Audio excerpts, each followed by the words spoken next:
தேனியில் பட்டப்பகலில் ஃபைனான்ஸ் அதிபரை வீட்டின் முன்பே வைத்து மர்ம கும்பல் வெட்டி படுகொலை செய்த சம்பவம் பரபரப்பை ஏற்படுத்தியுள்ளது. இது குறித்தான முழுமையான விவரங்களோடு இணைகிறார் செய்தியாளர் பாலாஜி.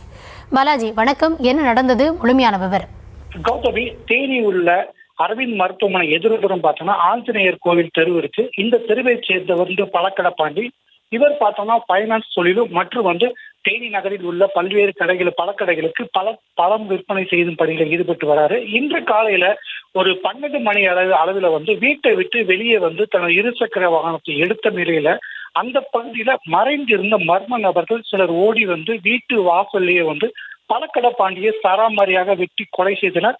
அவரின் கூக்குரல் கேட்டு அந்த பகுதி மக்கள், அவர் மனைவி ஆகியோர் ஓடி பார்த்த நிலையில அவர் ரத்த வெள்ளத்துல மிதந்து கிடந்தாரு.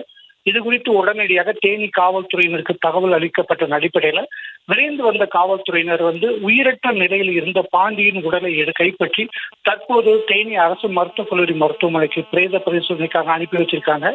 இந்த கொலை எதுக்கு நடந்தது, அதாவது பழக்கடை பிரச்சனை நடந்ததா அல்லது பைனான்ஸ் தொழிலில் ஏற்பட்ட முன்விரோதம் காரணமாக இந்த சம்பவம் அரங்கேறியதா என்பது குறித்து காவல்துறையினர் விசாரணை நடத்திட்டு வராங்க. பட்ட பகலில் தேனியில் நடந்த இந்த கொலை சம்பவம் தேனி நகரில் மிகப்பெரிய ஒரு பரபரப்பை ஏற்படுத்தியிருக்கு. கௌதமி.